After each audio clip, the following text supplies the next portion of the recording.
Don't forget to click that subscribe and bell icon to receive a notification each time I upload a new video.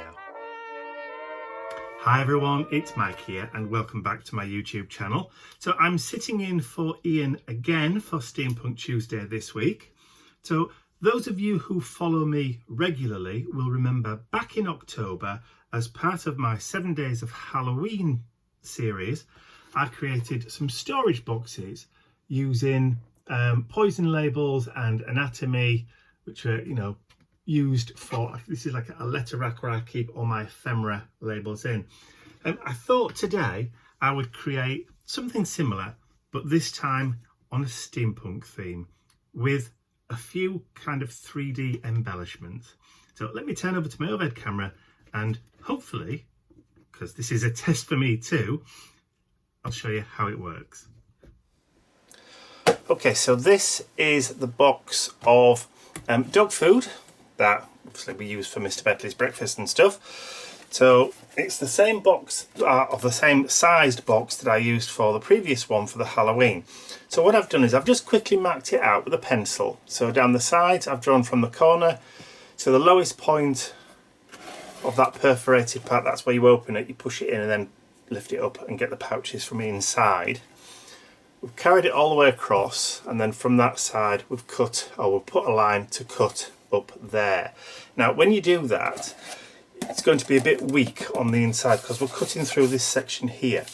So what I've also done, using another box, another dog food box, meaty meals box, is I've got some strengtheners. So when I've cut those off, I can glue these to the sides to increase the stability and the strength at the sides. Now I could pop them inside, or I could just stick them on the outside.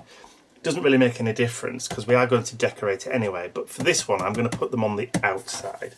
So to start off with then, I'm going to need a very sharp knife. I'm just looking around to see where my scalpels have disappeared off to, and of course I had them earlier and now I can't see them, so they'll be over on my other desk, won't they? Yes, there you go. See, I've had to run all the way to the west wing to get those, and then run all the way back again. Okay, so the easiest thing to do is just lay your straight edge and then just gently with your craft knife just make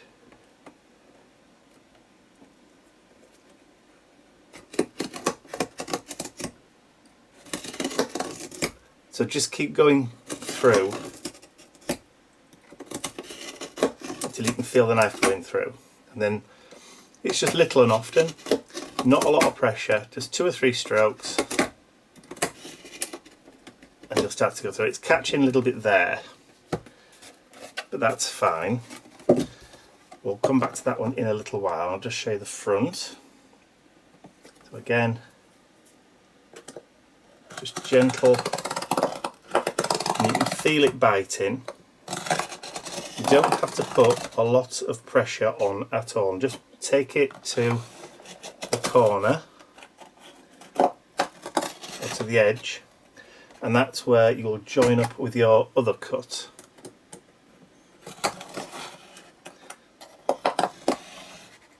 Just do it really, really gently. If I can puncture through,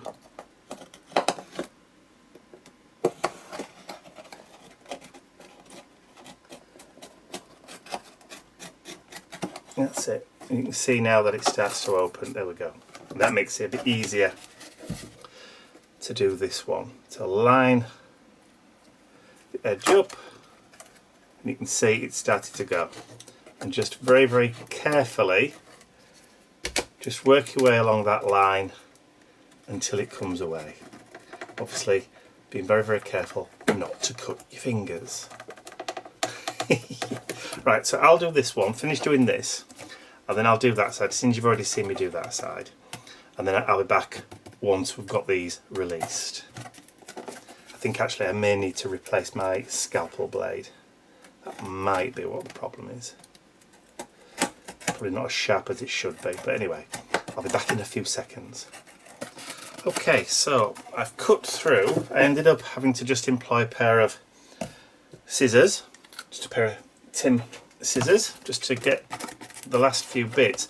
But as you can see, now I've cut this off, it is not quite as stable as it once was, which is why I've got these extra pieces here that I can either slot in down the inside to make it stable there,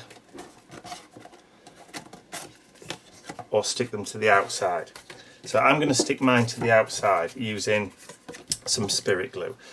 So this is a brand new tube.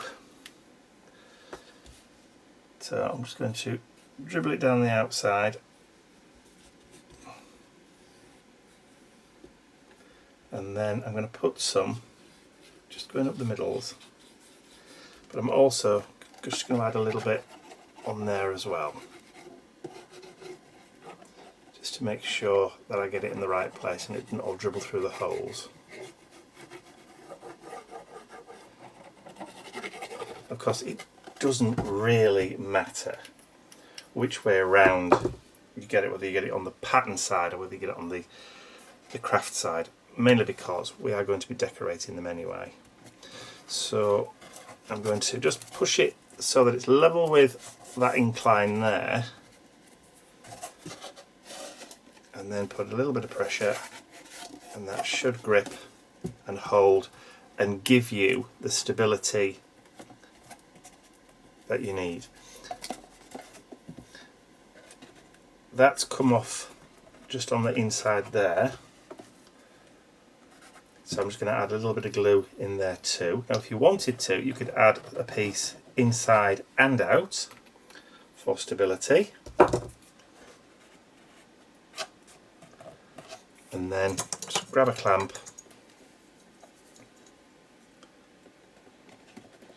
just to hold it back down again.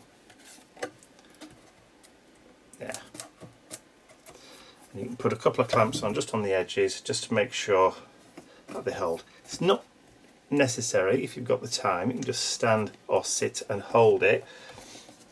But because I'm trying to do this as quickly as I can for the video, and obviously I need a little bit of a helping hand. Okay, so I'm going to go across that one. So this is the other side.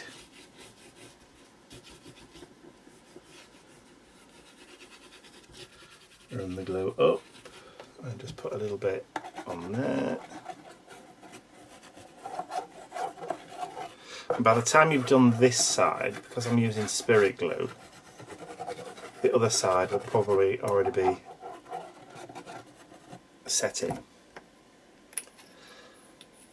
Of course, whatever glue you choose to use, you'll know how long it normally takes to set, and whether you need to clamp it or leave it a good hour or so before moving on.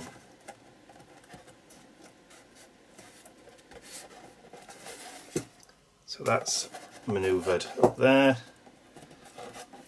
and I'm mainly just to add, like I did with the other one, a small touch just underneath the little point there, just to hold it down. There we go.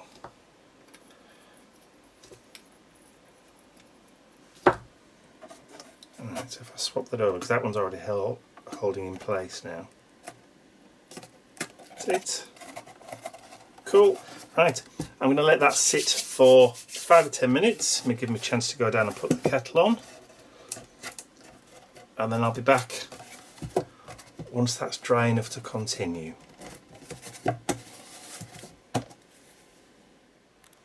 Okay, so it's been about 20 minutes now. Everything is now grabbed and set hard enough and stable enough for me to be able to move on. So the next step is really plain and simple. I've got some black gesso, and I'm going to paint the whole thing in black gesso.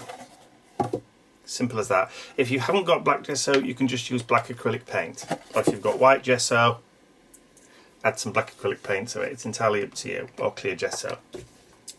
But this is just base coat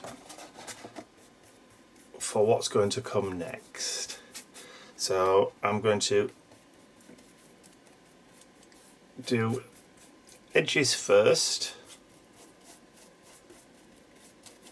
and because it's gesso and we're using it on cardboard, it will soak in and dry pretty quick.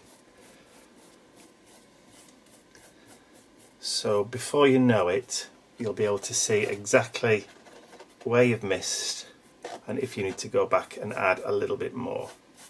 Now, because this is a printed card, there will be a little bit of gloss, so you probably will have to add 2 or 3 coats or a couple of coats until you're satisfied, or until I'm satisfied. I'm probably going to have to add a couple of coats until I'm satisfied that it's covered enough.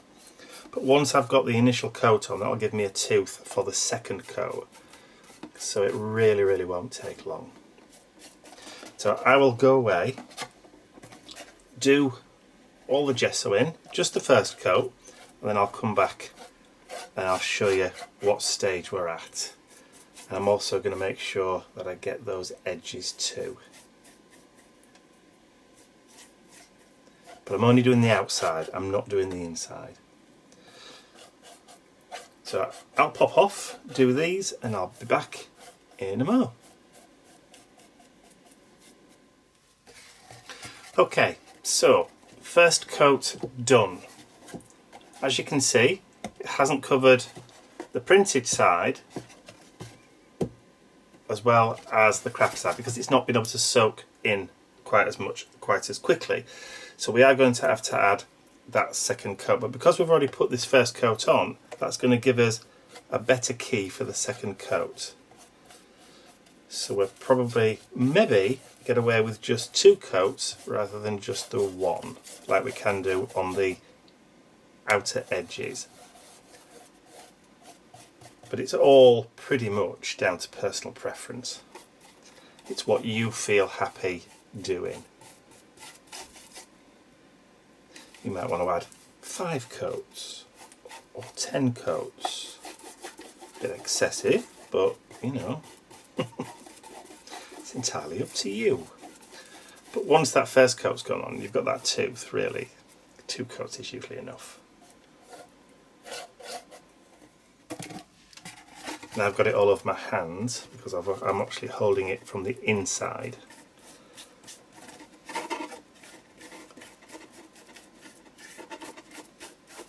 There we go. Right, so I'll finish this off and then I'll be back when it's all dry.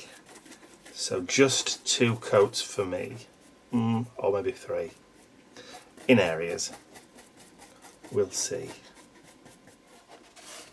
Okay, so I ended up doing 3 coats, mainly just because I wasn't really happy with the way it was covering, but you can still see some of the writing through it, but that's not a problem because I'm going to be adding more colour later on. So, and I have got it all over my hands. So I'm going to go clean up. I've cleaned my work surface here, so I'm going to go wash my hands, try and scrape some of this paint off, and then I'll be back in a few minutes and I'll just let that sit for a little while. Even though it's dry, there's still probably like the edges and the corners there where it's soaked into the cardboard and just needs probably a little bit extra. Okay, hands clean, honest mum. Right, so that's the container. So let me just pop that to one side for a moment while I just show you what I've done next. Okay, so I have this silicone mould from a British designer called Katie Sue Designs. I purchased mine from eBay. It wasn't brand new, it was actually second hand. Somebody had bought it and they only used it once and had it on, but anyway, it's a Katie Sue Designs ones. Similar ones are available on websites like AliExpress and Wish for not a lot of pennies. So what I've done is I've used polyurethane casting resin, and I've cast mine so that they're kind of like made out of plastic. You could do yours if you wanted to out of paper dry clay, or you could do them, that's one from a different set altogether, paper dry clay, or from Fimo, or from, I'm just placing them on the mould so you can see where they come from, so I'm not cheating or anything. That one's from there. I haven't got that one. I don't know where I've put that one. So that one comes from there. That's a corner piece from there. That's another one of those ones, because I did do it more than once, and that's the piece from there, which means that that one's missing somewhere. That's another one of those, and that's another one of those. So where is it? It's there, look. It's fallen on the floor. So that one comes from that section there. So what I've done is I've cast them twice, so I've got 2 of each. But I'm only going to be using these bits on the front of the box. I'll show you later on anyway. So what I did was like I said, I cast these. They only take, the cure time for this stuff, because it's the white polyurethane cast in resin, the cure time for this, or the working time, is about 30 seconds to up to a minute, 30 to a minute. And it's demoldable in something ridiculous like 25 to 30 minutes. So within half an hour, you've got a full set. And in with the polyurethane, it's a white colour when it cures, but I've added in some bronze mica powder. Now, because the moulds are textured, the camera's picking up that texture on the pipe there. It's probably more visible on there. The KSD, by the way, stands for KTC Designs. So it's shiny on the back, obviously, because that's where it's open to the air. There's no mould on that top bit, but you can see it's got like a texture as part of the mould, which makes it dull. That's why it's not shiny like polyurethane casting normally is. You see how that shines on the back, but it's not that shiny on the front, but you get a little bit of shine from the mica that's in there. Anyway, so those are the bits that I've cast, but like I say, you could cast yours in paper, in that paper clay, or air dry clay, Fimo, Sculpey, Milliput, plaster of Paris if you want to. Okay, so that's that. I've also got my glue gun, my trusty glue gun, which has been very quietly warming up. Look, the nozzle end's fallen off. That's the safety nozzle end. That's fallen off. There we go. It's very old, is my glue gun. Very, very old. Very, very old. Anyway, I've got some extra glue sticks there, and I've now got the front. Now, what I did earlier is before I painted it, before I started filming, I laid everything out on top of the box to work out the best kind of positioning for everything, and then I took a photograph of it. There you go. So you can see, let me just tap that, that's better. You can see that I laid it out so I know where to put and glue everything down. Pre-planned, I know. So what I'm going to do is I'm just going to pop that somewhere where I can see it easily, and then I can start taking the pieces, put some glue on the back. The nozzle's fallen off, typical already. Yes, and it is hot, so be careful. Right, so I'll get the first piece. I'm not too bothered about the strings either, because they can just rub off later. Right, so I place my first piece down. There we go. Crikey, that was hot. And I've probably got just a few seconds.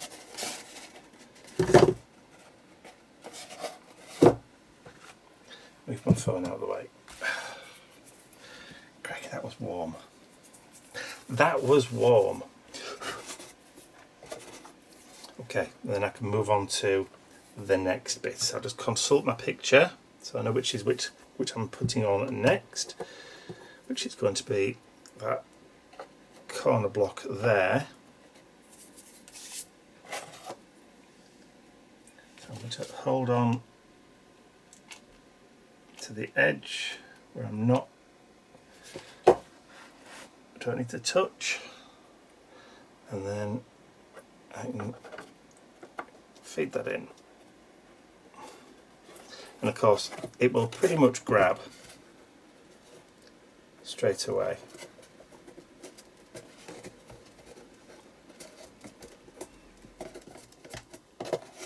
Give that a little push, and then I can add my first embellishment that way. Blob of glue there. I should have had the glue gun at this side, but hey ho.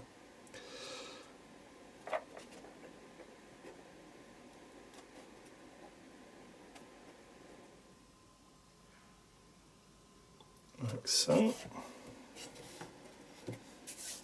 It's good fun. Right, so we've got a piece of the pipe there.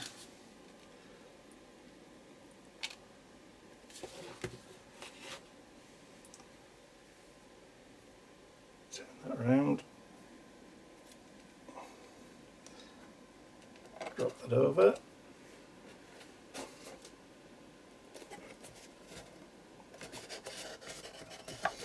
These 3D pieces are just so much fun to play with. So, right, next piece.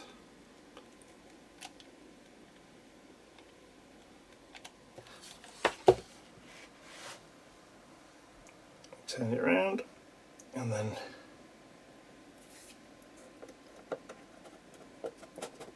that's it, just tuck it under a little.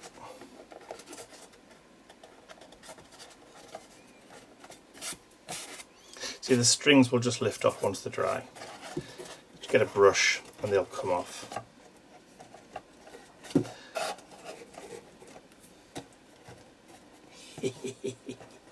Like it, like it.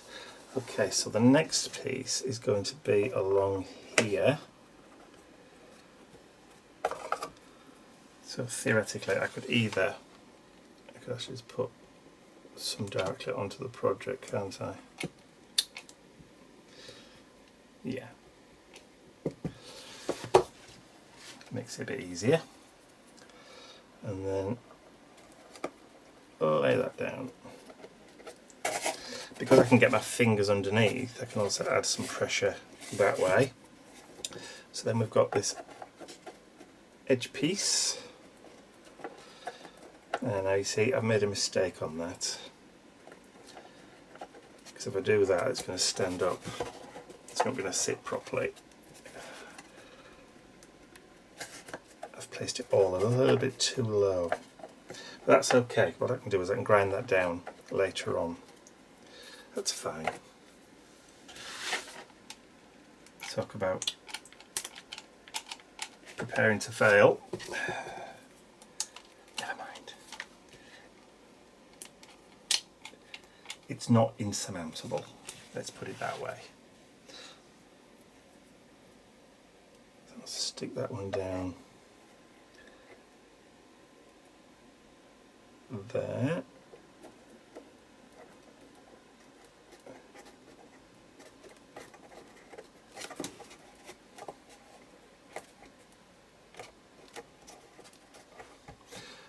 Okay, so the next one, we've got a T-piece going that way, and then that goes up there like so. Fabulous.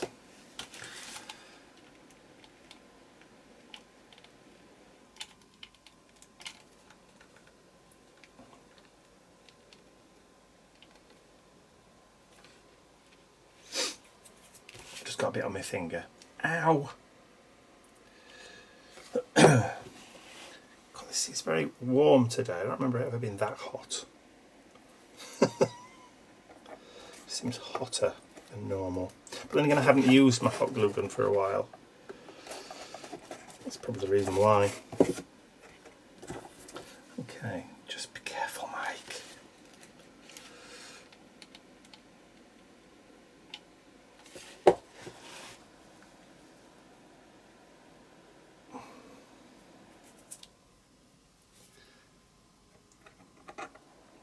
There we go.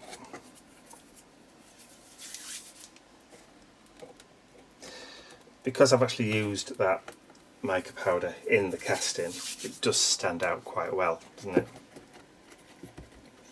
Okay, so what else did we have? We had one of those.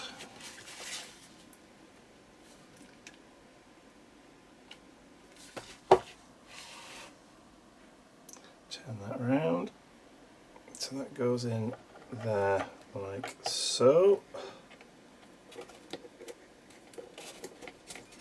When I showed these to Dad the other day, he was going through each piece telling me what they were called. The real names for them. That's Dad's for you, isn't it? So I'll put that one on there.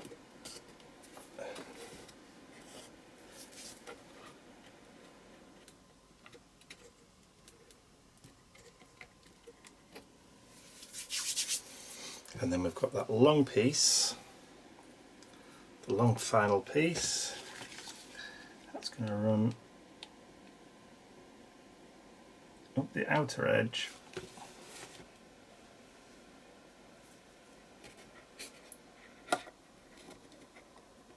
Like so.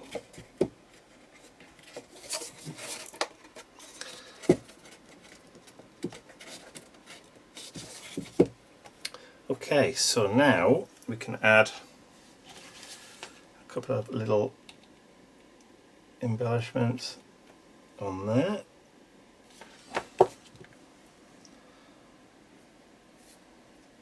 And I'm going to grind that off a little bit, so I shall put that across there.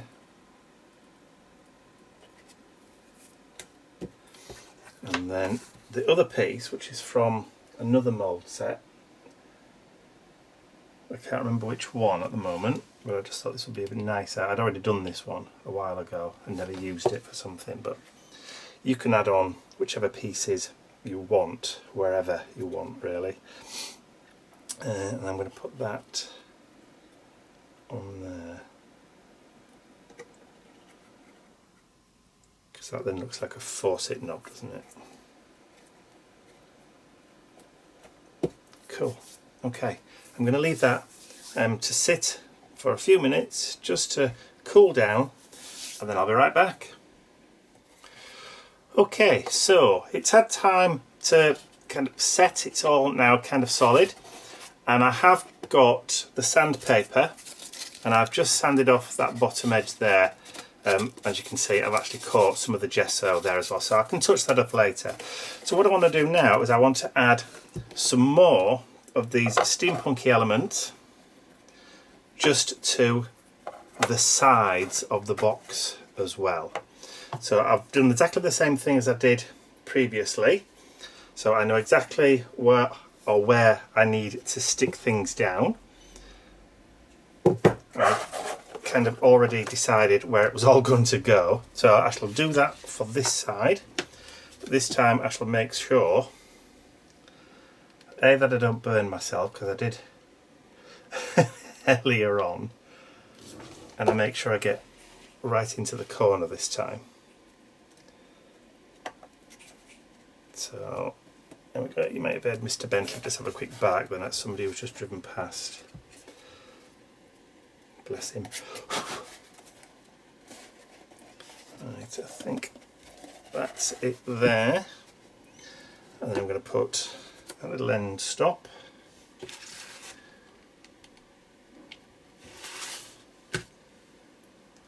There. It can go in there.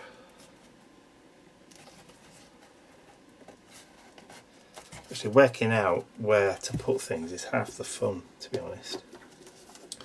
Right, and then next, it's like working out a really cool 3D jigsaw. And I'll pop that one in there.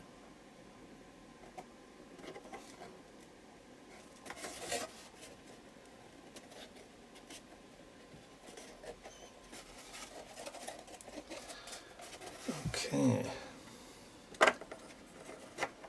And I'm going to put that one there in line with the edge. So we'll do that one just right.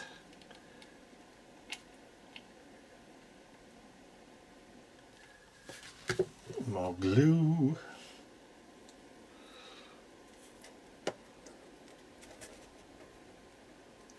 That's it. So just line that up. Squeeze that down so that grabs onto the box.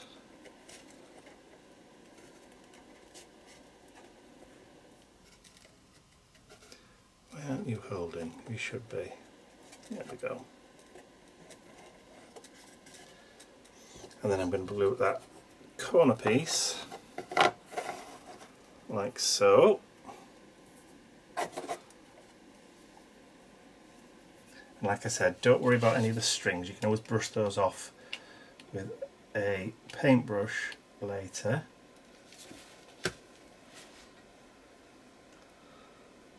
Or if you're using ordinary glue, you won't get them, will you?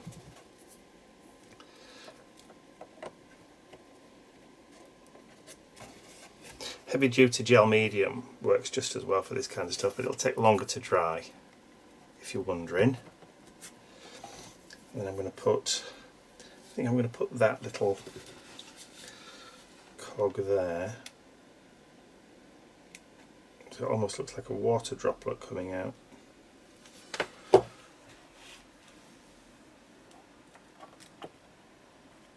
Like so.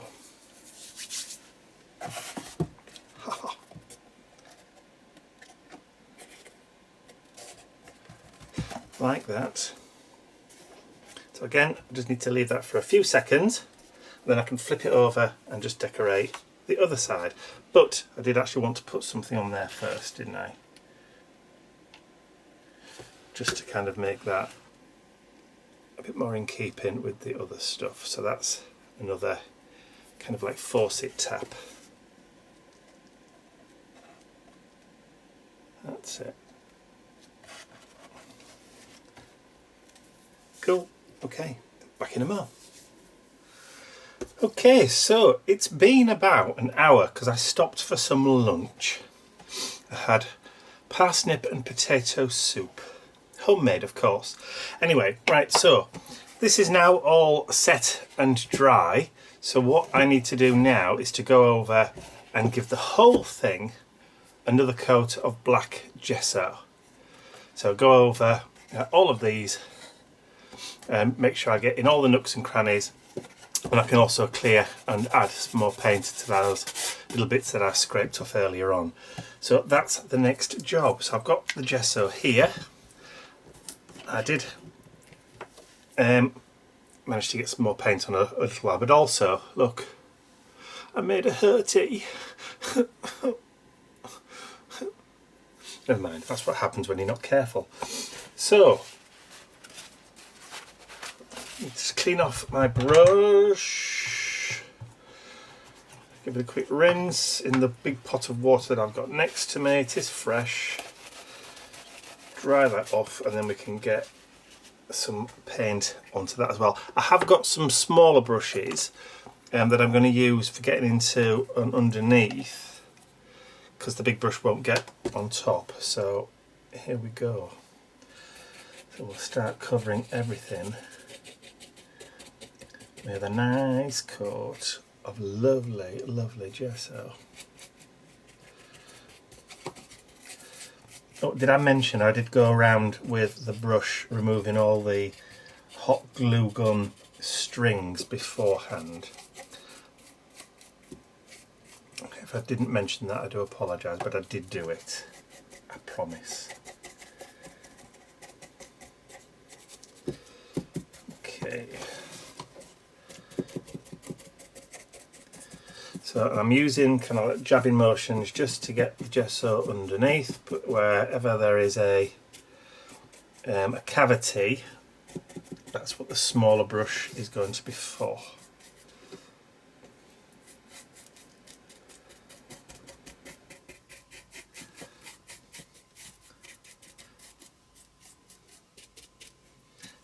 And this probably will need a couple of coats.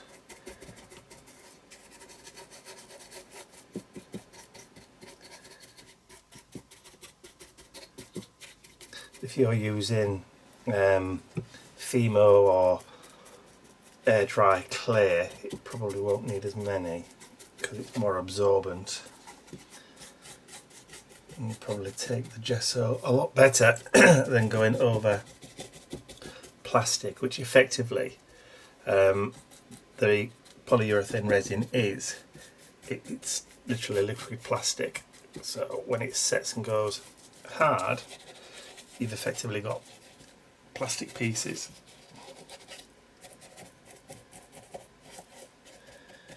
But obviously if you're using the air dry clay, the Sculpey Fimo, Daz, whatever your preferred brand is, then it's going to be more absorbent. So you probably might get away with just doing 2 coats, or even just the 1 perhaps. So, okay, so I will carry on. I've got to leave this to dry au naturel, because if I get the heat gun on it, the chances are I'm probably going to melt the glue. And we don't want that, do we? No, we don't. No, Mike, we don't.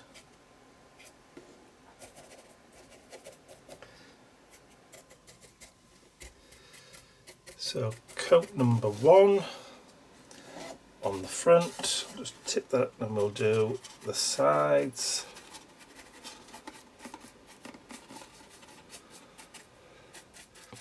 Okay, so I'll go off and finish doing this coat.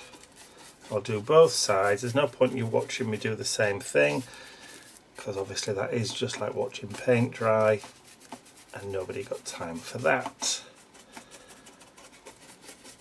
So I'll do that, do coat number 1, and then I'll be back and we'll assess how much we need to do for coat number 2.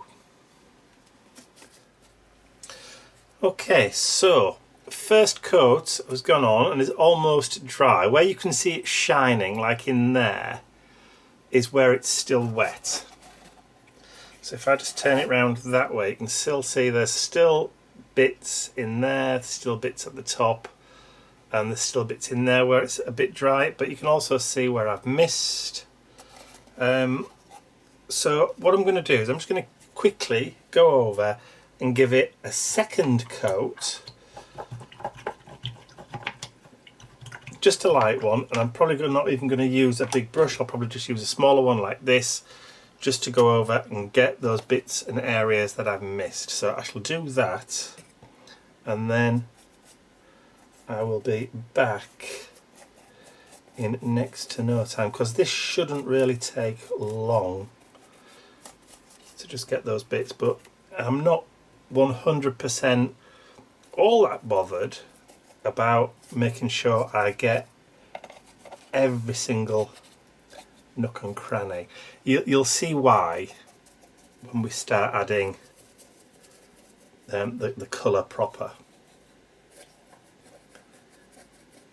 Because I've already got the mica powder in with the polyurethane, and we've got that kind of rusty coppery colour, then it's not too much of a stretch or a hardship if there's a little bit of that colour showing through.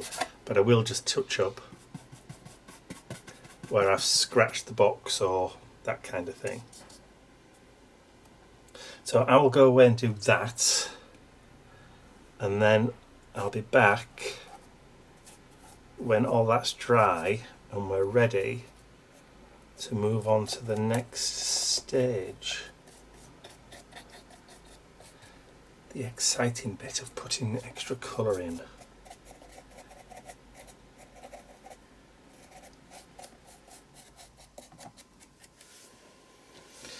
Okay, so I've just realised, I've just noticed that my video hasn't been recording for, it started recording and then it just cut off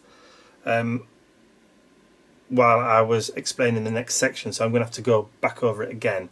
Right, so my bits are all now dry, so that gesso is now all dry on the edges, so we're ready to add that next colour. So I've got this. This is from Viva Decor. It's called Rusty. It's a rust coloured texture paste.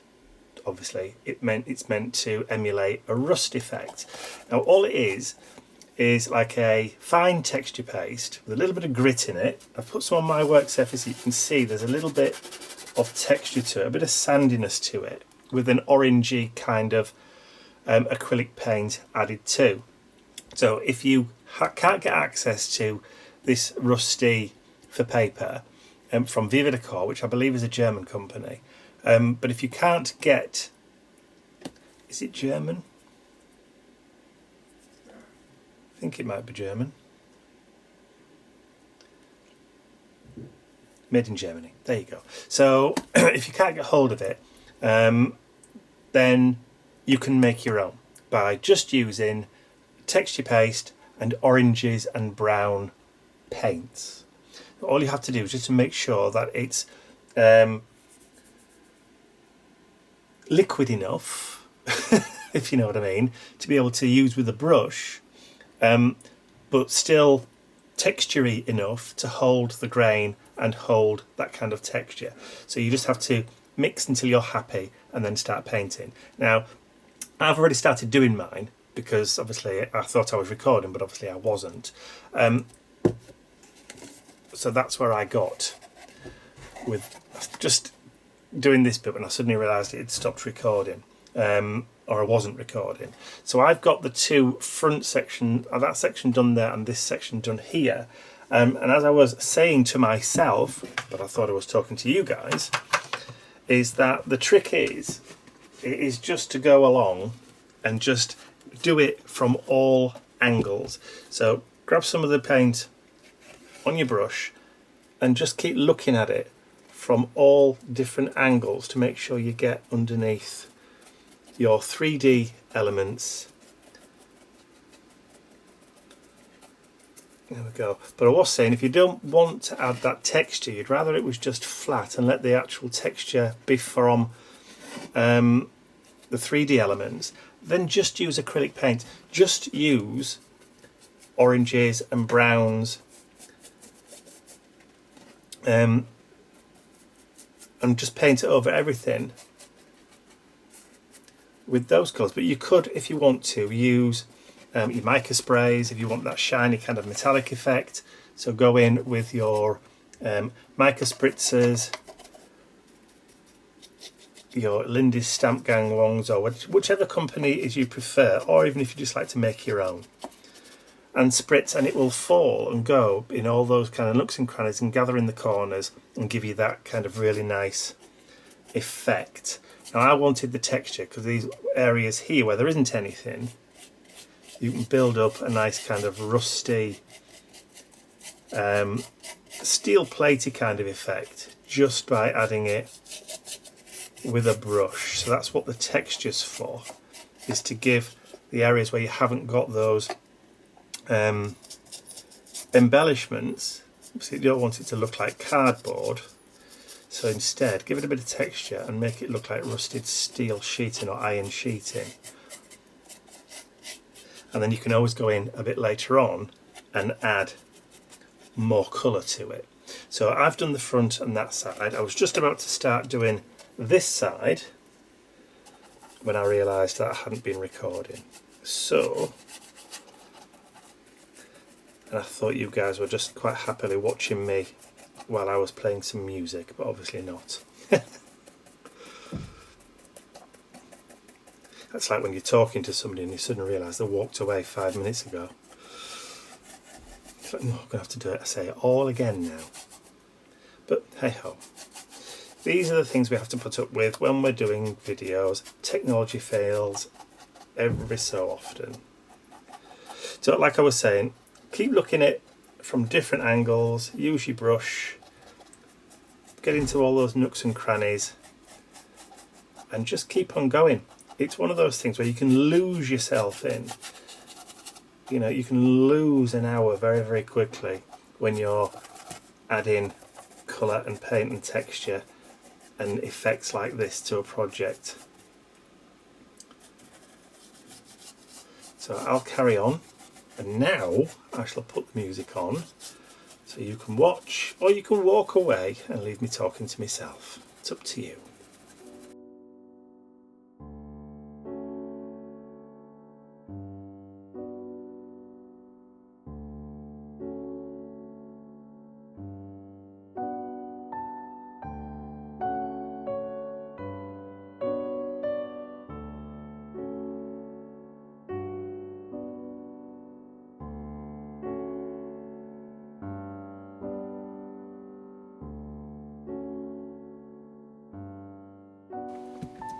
Okay, so that's kind of done that corner. I still just need to go over the back, and then I'll come back and we'll have a little look, just adding a little bit more down there, just where I see it. Anyway, like I was saying, I need to do the back. So I will do that quickly, and then I'll be back in a mo.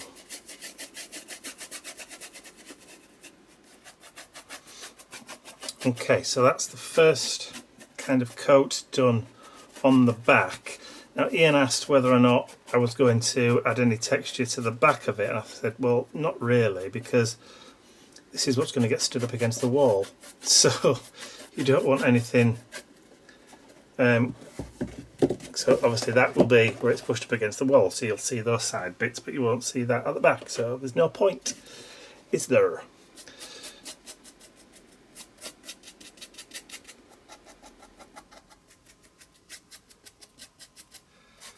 Okay, so first coat then, let's just have a quick look. So we've got the front, we've now got the sides, and we've now got the back. So I just need to get these dried off, and then I will be right back with you. But again, I can't really use this too much because we don't want the glue to melt. Remember, it will still melt if we use it too much and it gets too hot. Okay, let me just bring the light in a bit better so you can see it in a bit more light. There we go. Try not to get it so that it loses focus either.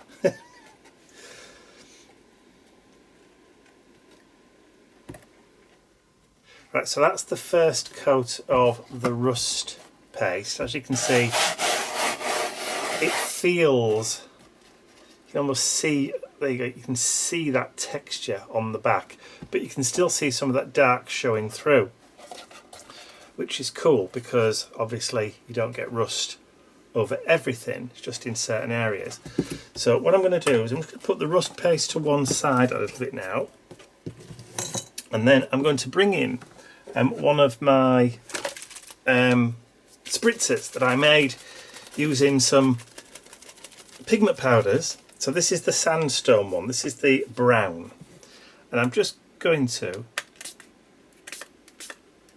just literally just squeeze it over, and you see how it's now starting to fall into those edges and highlight kind of, that's it, let it run. It starts just to pick up.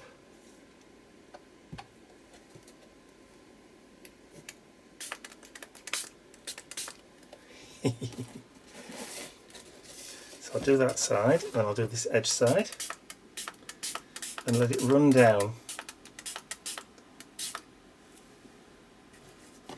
and drip.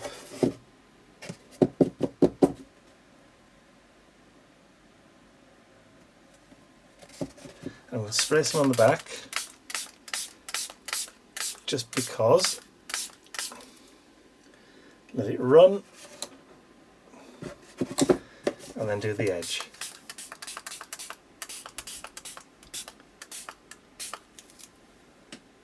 Okay, and now I'm just add a little bit more, and then I'm going to let that stand and dry for a little while longer. Okay, so that last layer of spritz has kind of dried now, and it's added a nice kind of layer of grunge and grime and dirt into all the nooks and crannies, and just made it look just that little bit more kind of hyper real, which is when you're doing a project like this, this is kind of what you want it to look like. Don't want it to look real, you want it to look a bit more than real for it to stand out. It's a bit theatrical, so if you imagine you're doing something for the theatre, you want to be able to, for people to get it, so it just needs to be just a little bit larger than life. Okay, so now we're going to add the last kind of detail to it, which is going to be our artistic license. Now normally you don't get verdigris on iron, you get rust. You get verdigris on copper, which is sometimes what your pipes are made of. So we're allowed a little bit of artistic license. Now this is a like a faux gauge that Ian made. I'll try and find, I can't remember what I did with the others now. There they are. So I'll get some other ones. Using cast metal washers and some cabochons. You can see the bubble of the cabochon there. But you can see they're very shiny. I added some distress, which is the rust paste, over the top, and then I added some turquoise acrylic paint just to add that little bit of verdigris. Now I'm going to add this, when we're done, into that there, just to finish it off. So we've got this lovely kind of gauge next to our pressure wheels, but there's verdigris on that, and I want to add some verdigris on here. So to do that, I've got an old plastic lid, and I've got some Dina Wakley Media turquoise. That's too bright. I'll pull it down there, look. So Dina Wakley Media turquoise paint, and I'm going to put some into this lid here, about there. Then I'm going to add some water, just ordinary water,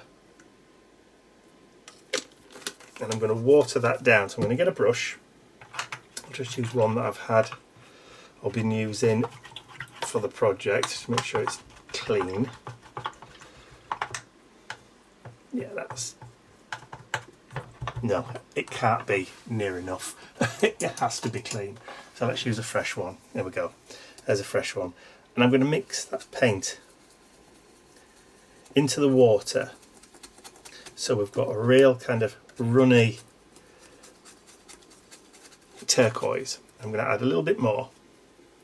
We're not using a huge amount of paint. There we go. Just mix in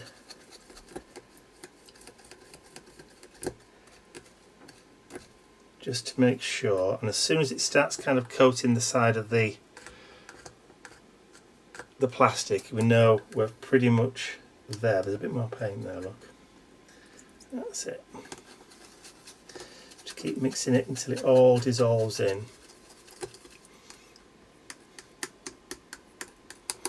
And then I have a pipette, just a rubber pipette. I'm going to just fill the pipette of the paint, and I'm going to tip here, and I'm just going to lightly drop and let it run. Drop and let it run. Drop and let it run down. And you can see it's just starting to kind of form just those kind of little droplets and the runs that you would kind of expect to find.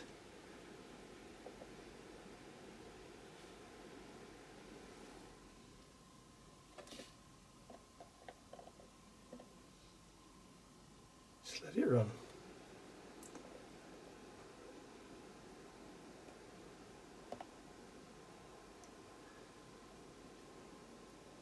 Drop. There we go. Just let it fall through. Drip down and let it fall out the other end.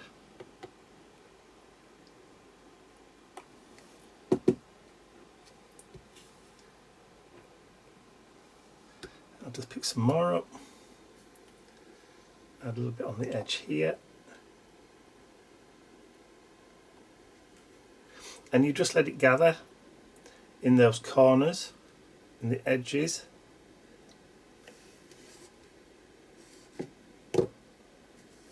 Just let it run.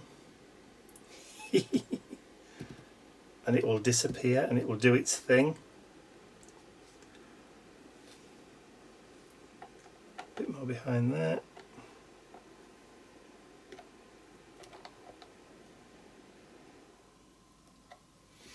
You see where it's just running down? So it's doing what it would do naturally if it were a thing, if it was real. So just let it run, let it collect.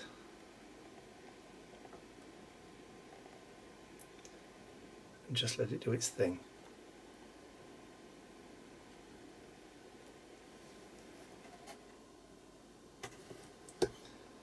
And it sort of becomes almost real.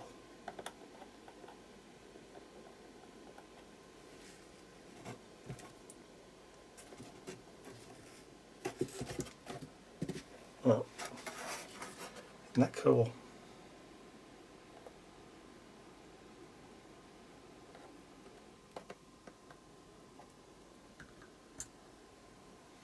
And then you can just drop it on and let it run.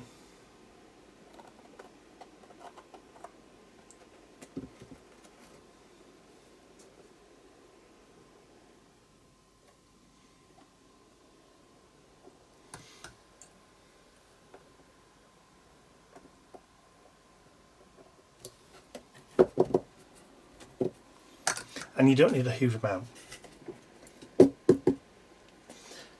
And then just let it dry. Just let it dry of its own accord. So I'm going to do that, and then when it's dry, I'll just lift it up a little bit. So when that's dry, I'll be back.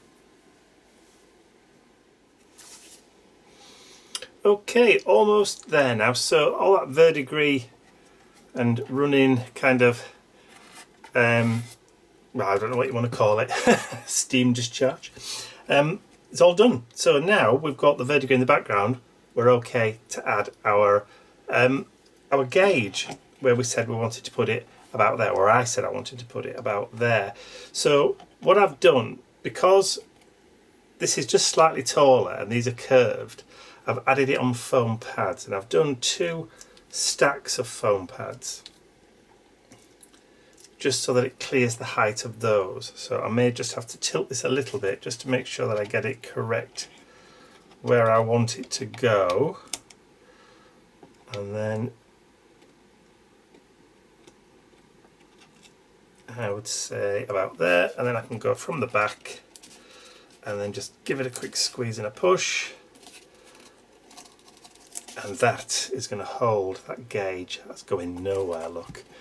So there we have it. So we've got the gauge, we've got the pipes, we've got our faucet knobs to turn the pressure on and off and make sure that it doesn't explode.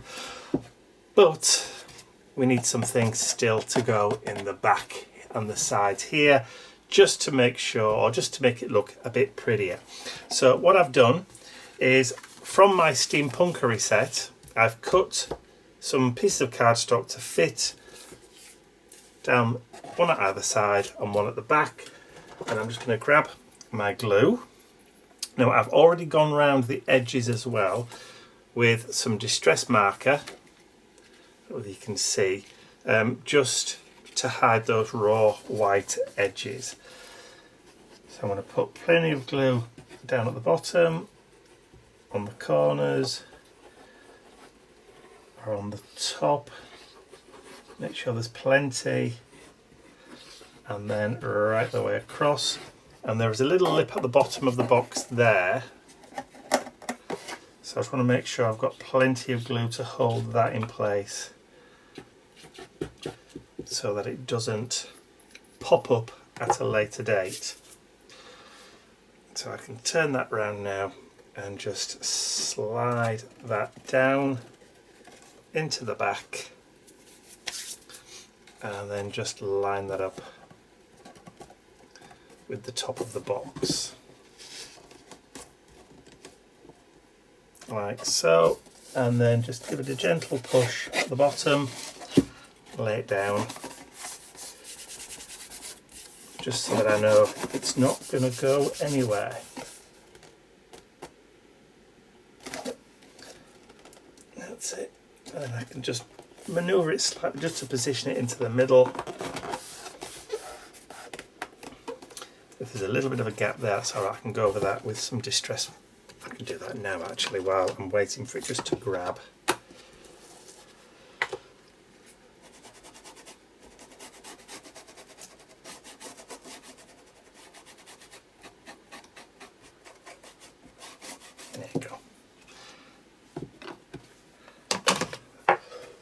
and I won't forget it later, will I? So that piece is now in and held by the glue, which means I can now do the same for the right hand side and get that glued in as well. So make sure I get some at the top, plenty at the bottom, and that's also going to hide that kind of bit in the middle. Well, you probably can't see it. Remember, there was a gap in the middle. I'll show you it when I turn it. There. We already put a piece of card on that side, if you remember. So that's now going to hide that. So flip that round, and that should fit just nicely on the inside.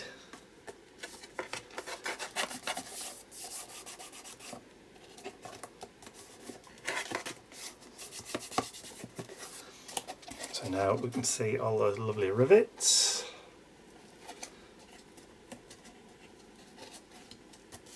And then we can do the same thing for this side now.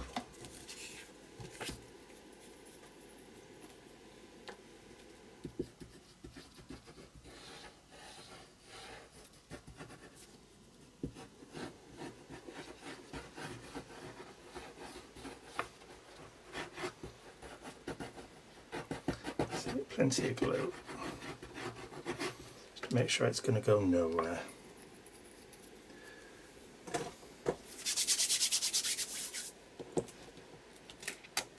And then flip it over and then slide it in and drop it down. Look, perfect fit. So now we've got a lovely kind of riveted background there, there and there. We don't really need to do this bit here because you're not really going to see that. So that, I think, is complete. I think all we need to do is just to add maybe 4 little foam feet on the bottom there, and then we're done. Right, so I will go and grab my feet and then I'll be right back. Okay, so we're going to add some feet to the base of the box. So we've got that little bit of the embellishment there, which doesn't really matter now because I've got these self-adhesive foam feet, which will raise it just a little bit off your work surface. Now, these are the same sort of little foam feet you can get to put under your furniture, under the feet of your furniture. I'm going to put 6 on just because I can.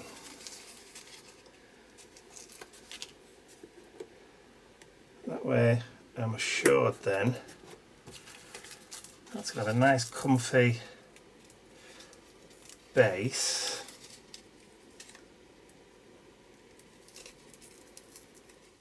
Yeah, they're very strong, these feet.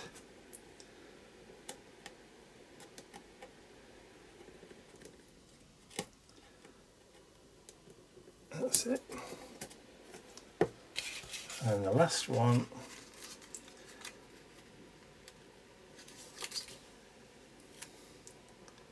can go there. So now we've got 4 nice little feet, and that ain't going nowhere. That's very, very stable. Okay, so I hope you enjoyed watching me create that steampunk storage box out of an old dog food box, suitably steampunked. So if you have enjoyed watching me create this, please remember to give the video a thumbs up, share it with your friends, and if you haven't subscribed to my YouTube channel already for more videos like this one, then you can do so by clicking the button at the end of the video. That's all for me for now. I'll see you all again very, very soon. Bye for now.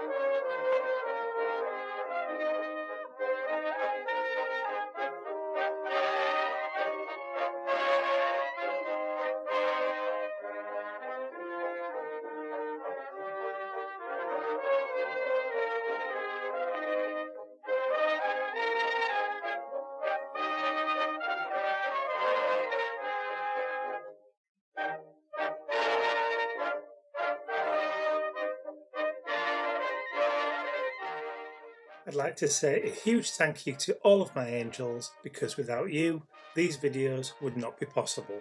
Thank you.